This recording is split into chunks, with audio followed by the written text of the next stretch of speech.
지난주에 이어서 잠언의 지혜의 말씀을 묵상하기를 원합니다. 오늘 특별히 잠언 21장은 성도의 경제 생활에 대한 지혜의 말씀입니다.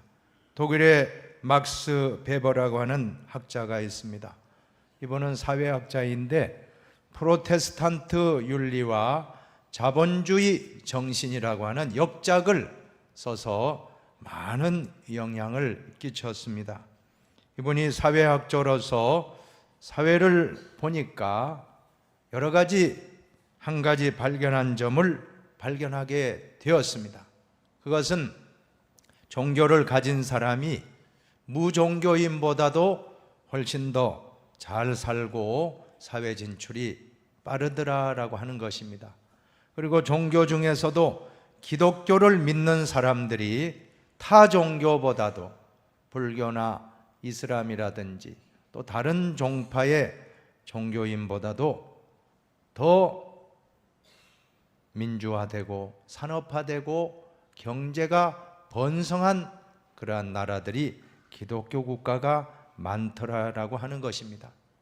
또 기독교 가운데서도 특별히 개신교 신자들이 가톨릭 신자들보다도 가톨릭 국가보다 개신교 국가들이 더 민주화되고 또 경제적으로 산업화되는 그러한 것을 목격하고 연구를 했습니다. 그 이유를 찾아보니까 이 책에서는 프로테스탄트, 즉 개신교회의 자본주의 정신의 해답이 있더라라고 하는 것입니다. 우리가 기독교라고 하면 상식적으로 알아두시기 바랍니다. 우리가 기독교 하면 영어로 Christianity라고 하는데 이 기독교에 세 개의 종단이 있습니다.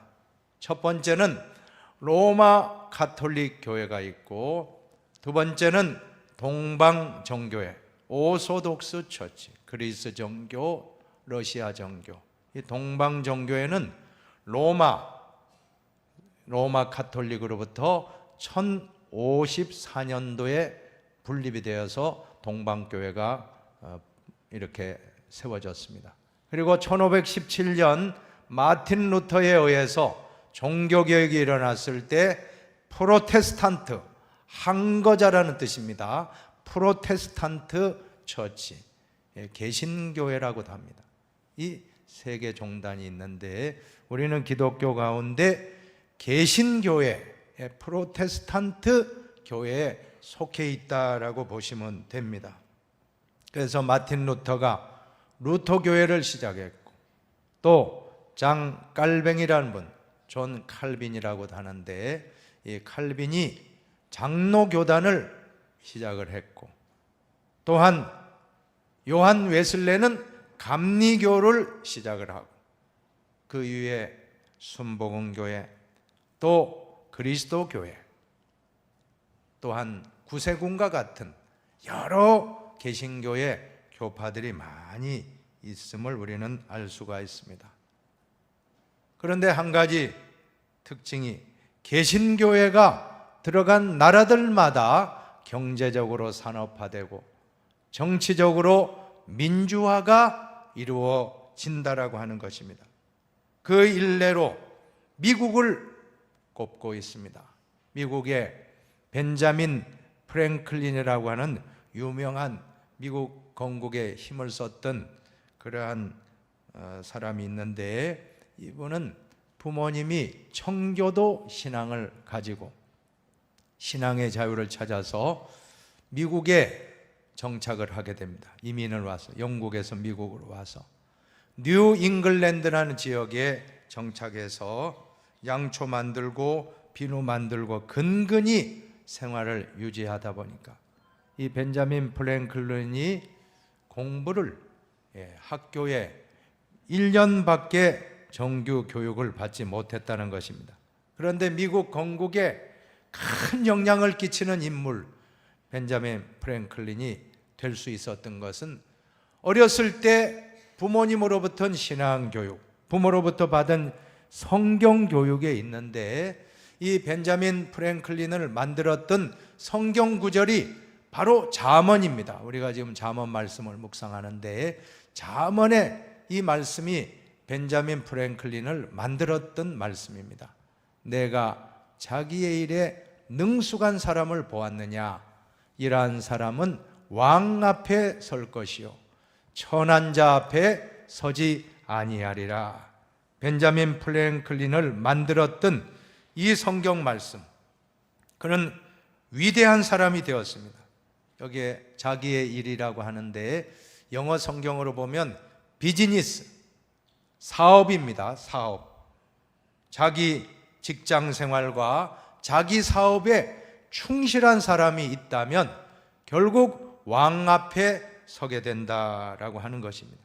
요셉이 자기 일에 성실하게 했을 때 나중에 이집트 바로 왕 앞에 서지 않습니까? 벤자민 프랭클린도 자기 일에 최선을 다해서 결국 그는 미국 건국에 큰 공헌을 하는 위대한 지도자가 되었던 것입니다. 깔뱅주의, 우리 장로교단이 칼빈이 이렇게 창설을 했습니다. 깔뱅이라고 하는데 불란서식은 깔뱅이고 영어식은 켈빈인데 어쨌든 이 깔뱅주의의 핵심은 직업 소명설입니다. 자기 직업은 하나님이 주신 성직이라고 하는 사상인 것입니다. 그래서 기독교 신자들, 특별히 프로테스탄트, 장로교 신자들 어떤 일을 하든지 무엇을 하든지 충실하게 살아왔다라고 하는 것입니다. 그래서 프로테스탄트 윤리, 이것이 바로 달리 말하면 기독교적인 생활 양식이요 성경적인 생활 양식인데 그게 무엇입니까? 이것이 바로 첫 번째로는 근면과 성실이라고 하는 것입니다. 그래서 벤자민 프랭클린은 시간이 돈이라고 하는 말을 많이 했습니다. 부지런하여 게으르지 말고 열심을 품고 주를 섬기라. 일하기 싫어하거든 먹지도 말게 하라. 자, 이 말씀대로 우리 신자들은 열심히 성실하게 일한다라고 하는 것입니다. 사실 우리 기독교인들은 바쁘지 않으면 안 돼요. 예배 드려야죠, 봉사해야죠. 그리고 일주일 동안 또 열심히 직장 생활하죠. 가정 생활하죠. 한눈 팔 수가 없어요. 신앙생활을 잘하면 하나님이 축복해 주실 줄로 믿습니다. 근면성실입니다. 두 번째로는 정직과 신용입니다. 벤자민 프랭클린은 말하기를 신용이 돈이라고 했습니다. 한번 해봅시다. 신용이 돈이다. 신용이 돈이다. 네, 신용이 있는 사람은 돈을 법니다.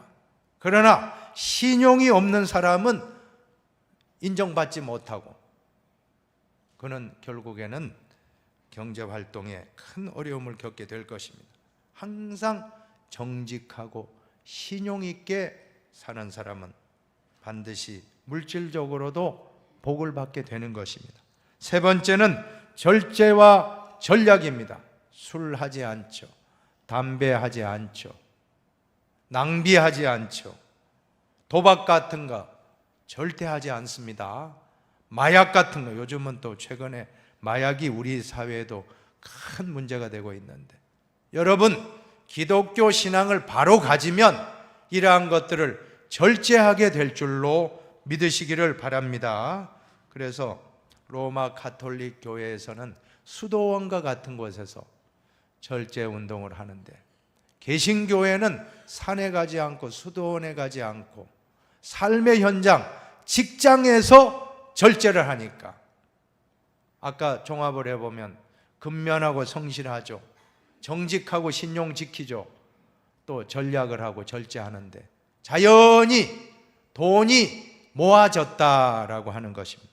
산업화가 되고 그런 사람들이 모인 나라는 부강한 나라, 경제적으로도 다 사실 우리 대한민국도 복음이 들어온 140여 년 전 언더우드 아펜젤러 선교사님들에 의해서 복음이 들어오고 물론 일제의 압박도 있었고 6.25의 큰 아픔도 겪었지만 짧은 기간에 교회가 부흥하면서 산업화가 같이 이루어지면서 근면성실, 정직, 신용 이러한 것들이 세계적으로 인정을 받아서 우리나라가 산업화를 이루고, 또 한 가지 민주화도 이루어낸 줄로 믿으시기 바랍니다. 이제 우리는 선진국이 된 것입니다.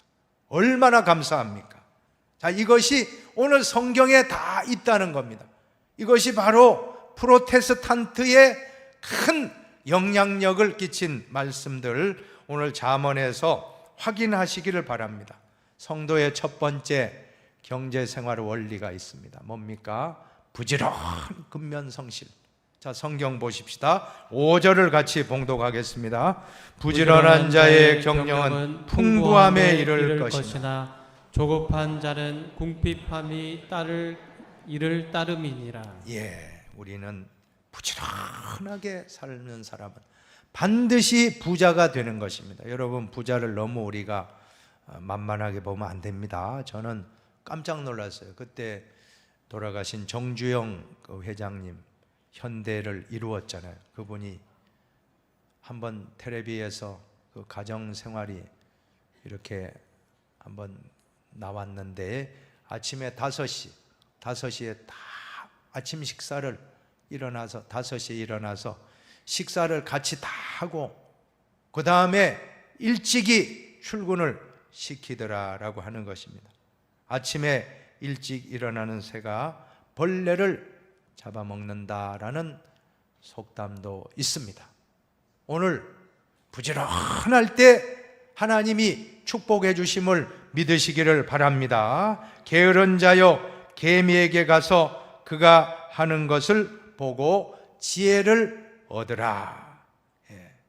우리는 땀 흘리는 것이 축복임을 기억하시기 바랍니다. 그냥 아무 일도 안 하고 부자 돼야지, 그럼 그 부자가 돼도 그것은 문제입니다. 열심히 성실하게 일하고 돈을 벌면 얼마나 떳떳합니까? 우리는 성경의 복을 기억하시기 바랍니다. 시편 128편에 보니까 내가 내 손이 수고한 대로 먹을 것이라. 내가 복되고 형통하리로다. 손으로 수고한 대로 잘 경제활동이 되는 복된 성도의 가정이 되기를 바랍니다. 절대로 한 번에 그냥 다 돈 벌어야지 그러면 큰일 나요. 잘못됩니다. 천리길도 한 걸음부터 우보만리, 소걸음으로 한 걸음 한 걸음 뚜벅뚜벅 갔는데 만리도 갈 수 있다라고 하는 것입니다. 성실하게 살면, 지금 혹시 나는 좀 경제력이 왜 이렇게 안 풀리나 하지 마시고 뚜벅뚜벅 성실하게 근면성실하게 살면 낮추시고 시험하사 마침내 복을 주실 줄로 믿으시기 바랍니다. 자, 두 번째 원리는 하나님이 주셔야 된다는 겁니다. 경제생활의 축복은 내가 돈 하지만 안 됩니다. 너무 돈 하지 말라는 거예요. 조급하지 말라. 오늘 5절에 보니까 조급한 자는 궁핍함에 이를 따름이라고 말씀합니다.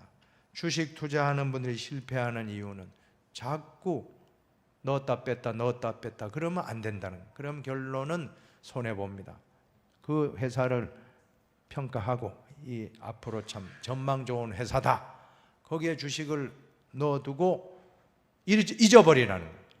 한 10년이고 내가 놔두겠다. 그러면 나중에 돈을 버는 것입니다. 그러나 매일같이 주식을 보면서 넣었다 뺐다 그러면 나중에 보면 다 마이너스가 되더라고 하는 것입니다. 조급하다는 것은 어떤 의미가 있습니까? 돈을 쫓아간다는 것입니다. 사람이 돈을 따라가면 취해집니다. 사람이 돈이 오도록 해야지 돈 하고 오는 게 아닙니다. 하나님이 오게 할 줄로 믿습니다. 하나님이 벌게 해줘야 돼요. 내가 아침부터 저녁까지 열심히 돈 벌어야지 하지만 병들면 어떻게 돼요? 그럼 약값으로 병원비로 다 나가잖아요. 하나님이 해주셔야 될 줄로 믿습니다. 명예도 내가 명예를 따라가야지 하면 취해지는 겁니다. 그러나 명예가 나에게 따라온다면 어떻게 해요? 그럼 받으면 되죠. 물질도 내가 따라가면 참 비참해집니다. 그러나 물질을 하나님이 그냥 부어주는데 받으면 될 줄로 믿습니다. 그래서 하나님을 잘 믿고 근면성실하고 하나님 앞에서 정직합시다. 신용을 지킵시다. 또 절제합시다. 하나님과 통하면 사람과도 통하고 사람과 통하면 물질도 다 통하는 겁니다. 그 말씀이 바로 경제의 원리입니다. 신통하면 인통하고 인통하면 물통한다. 한번 읽어볼까요? 신통하면 인통하고 인통하면 물통한다. 신은 하나님입니다. 인은 사람입니다. 물은 물질입니다. 그냥 물질만 돈 하면 이건 정말 안 돼요. 하나님과 다 믿고 열심히 묵묵히 경제활동하면 하나님이 사람을 붙여주고 하나님이 물질도 붙여주시고 우리 흰돌교회 성도님들 다 경제활동이 원활하게 되시기를 축복합니다. 자, 세 번째는 정직입니다. 정직한 방법으로 돈을 모으시기를 바랍니다. 자, 6절을 보실까요? 6절을 같이 읽어봅니다. 속이는 말로 재물을 모으는 것은 죽음을 구하는 것이라 곧 불려다니는 안개니라. 예, 정말로 속임수로 잠깐 재물을 모은다는 것은 그것은 안개처럼 금방 날아가 버리고 없어질 것입니다. 왜 그렇습니까? 이 사실 돈 하고 물질을 우리가 참 사실 자본주의 사회에서 물질은 절대적인 것이 되었습니다. 그러나 돈 하다가 돈만 쫓아가다가 마지막에 죽게 된다면 참 허망한, 그보다 허망한 게 없어요. 부귀영화를 다 누렸던 솔로몬이 마지막 고백하기를 헛되고 헛되며 헛되고 헛되니 모든 것이 헛되도다. 5번이나 헛되다고 한 것은 그만큼 우리 인생이 어떻게 보면 허망하다는 것입니다. 우리 인생은 공수래 공수고 빈손 들고 왔다가 빈손 들고 가는 것이 우리 인생이기 때문입니다. 아무리 재물을 많이 모았다 할지라도 정직하게 모은 것은 얼마나 떳떳해요. 그러나 남을 속이고 등치고 또 사기치고 혹은 남을 짓밟고 착취하고 얻었다면 이것은 복이 아니고 이것은 허망한 짓을 한 것입니다. 사랑하는 여러분, 남을 속이지 말고 정직하게 하시기를 바랍니다. 정직하게 하면 비록 조금 손해보는 것 같아도 아닙니다. 하나님이 그분의 편이 될 것입니다. 하나님이 축복해 주실 줄로 믿습니다. 그래서 논어에도 보면 견리사의라고 했습니다. 볼견자, 이익이자, 생각사자, 오를 얻자. 한번 읽어봅시다. 이익이 보이면 옳은지를 생각하라는 뜻입니다. 예, 여러분 눈앞에 이익이 있다면 이게 과연 옳은 것인가? 그래서 의를 지키면 나중에 그때는 좀 손실이 있지만 한번 인정받으면 우리 사회 신용사회입니다. 그 식당이 정직한 식당이다. 최고의 재료를 쓰고 정말 고객을 사랑하는 마음으로 음식을 만든다. 한번 소문나면 줄 서서 기다리게 될 줄로 믿으시기 바랍니다. 그러면 구름대같이 몰려들고 2배, 3배 매출이 오르는 것입니다. 그냥 잠깐 아깝다고 속여서 조금 지나간 유효기간 지나간 거 이런 거 요리했다가는 한번 탈라면 회복하기 어려운 것입니다. 신용사회이기 때문에 신용이 자산입니다. 기독교 정신은 정직입니다. 성경의 정신도 정직입니다. 정직하게 사업을 하여 다 부자 되시기를 바랍니다. 자, 네 번째 원리는 돈을 버는 것도 중요하지만 잘 쓰면 얼마나 멋있습니까? 한번 그 말씀이 13절에 나옵니다. 13절을 봉독합시다. 귀를 막고 가난한 자가 부르짖는 소리를 듣지 아니하면 자기가 부르짖을 때에도 들을 자가 없으리라. 예, 정말 가난한 자가 좀 도와달라고 부르짖는데 귀를 막으면 정작 자신이 하나님께 부르짖고 기도할 때도 들어주지 않으신다는 말씀입니다. 돈이라고 하는 것은 문자 그대로 돌고 도는 것인 줄로 믿으시기 바랍니다. 한 곳에 쌓이면 돈이 아닙니다. 옛말에 돈은 분뇨와 같다고 했습니다. 거름입니다. 쌓여 있으면 냄새나고 안 좋지만 밭에가 뿌려놓으면 얼마나 채소와 농작물이 잘 성장하여 열매를 거두고 그 열매를 많은 사람이 먹으니 얼마나 유익한 결과입니까? 마찬가지입니다. 우리가 돈을 벌 때도 중요하지만 돈을 잘 쓰면 너무너무 보람되고 멋있을 줄로 믿습니다. 하나님의 사업을 위해서 잘 쓰시기 바랍니다. 이웃을 위해서 잘 쓰시기를 바랍니다. 이웃이 어렵다 하면 귀 막지 말고 나눠서 그분을 도우면 얼마나 기쁘고 복됩니까? 그러나 돈이 필요한 사람에게 도와주지 않으면 귀를 막으면 하나님이 책망을 하십니다. 귀를 막고 가난한 자가 부르짖는 소리를 듣지 아니하면 자기가 부르짖을 때에도 들을 자가 없으리라. 하나님은 너는 내게 부르짖으라. 내가 내게 응답하겠고 내가 알지 못하는 크고 은밀한 일에게 내게 보이리라 약속했는데 그렇지 않다는 것입니다. 내가 귀를 막으면 어려운 사람의 호소를 귀를 막으면 나도 귀를 막겠다. 그래서 성경에는 기도와 구제가 한 세트로 나와요. 사도행전 10장을 보십시오. 가이사랴에 고넬료라는 사람이 있으니 이달리아 부대라 하는 군대의 백부장이라. 자, 2절은 같이 읽어봅니다. 그가 경건하여 온 지방과 더불어 하나님을 경외하며 백성을 많이 구제하고 하나님께 항상 기도하더니. 예, 경건 생활의 중요한 두 가지 통로는 기도와 구제입니다. 이 두 가지는 분리되지 않고 한 세트로 나옵니다. 기도하면 하나님이 받아주시고 구제하면 하나님이 받아주십니다. 고넬료가 주목하여 보고 두려워 이르되 주여 무슨 일이니이까? 천사가 이르되 같이 읽어봅니다.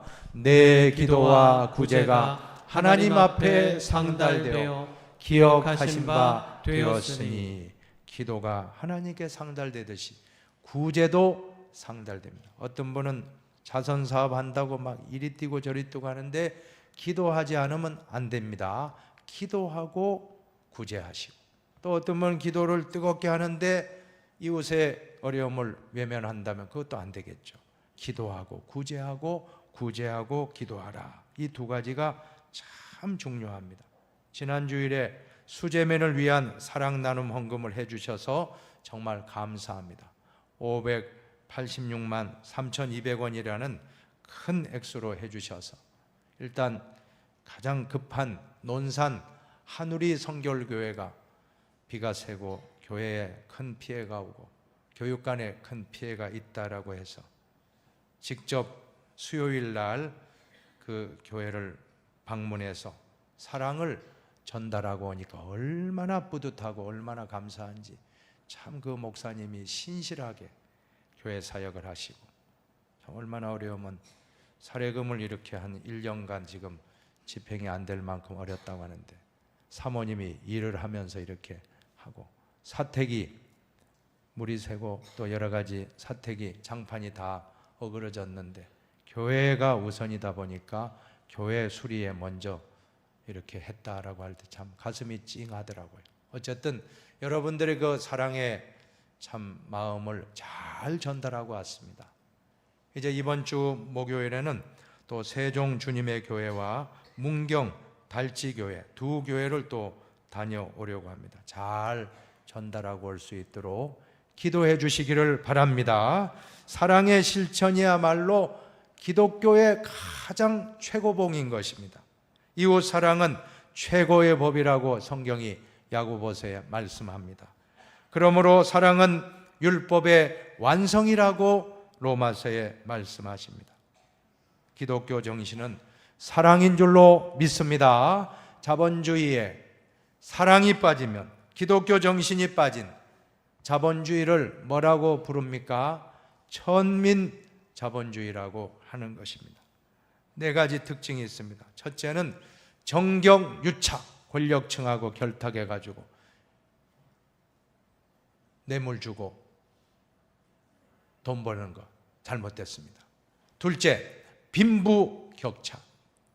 셋째, 도덕성의 타락, 정직하지 않고 거짓말로 속이고 돈만 벌면 된다. 이거 다 타락한 겁니다. 네 번째, 제일 중요한 건 사랑의 결핍입니다. 사랑이 없는 자본주의는 냉혹한 것입니다. 돈만 벌면 된다. 빈익빈 부익부로 나 혼자만 잘 먹고 잘 살면 된다. 헛되고 헛되며 헛되고 헛되니 모든 것이 헛되다. 존경받지 못합니다. 그러나 정말로 사랑으로 돈을 잘 정직하게 벌고 이웃을 위해서 잘 베푸는 그런 기업가가 있다면 그분이야말로 애국자인 줄로 믿으시기를 바랍니다. 자, 오늘 말씀의 결론입니다. 누가복음 6장 38절을 읽고 마칩시다. 주라 그리하면 너희에게 줄 것이니 곧 후히 되어 누르고 흔들어 넘치도록 하여 너희에게 안겨주리라. 또 사도행전 20장 예수님 말씀, 주 예수께서 친히 말씀하신 바 주는 것이 받는 것보다 복이 있다 하심을 기억하여야 할지니라. 우리 모두 주는 성도가 되십시다. 주는 가정이 되시기 바랍니다. 주는 교회가 될 수 있게 되길 바랍니다. 주는 나라가 되게 되기를 바랍니다. 이것이야말로 참 하나님이 기뻐하시는 건전한 경제 활동인 줄로 믿습니다.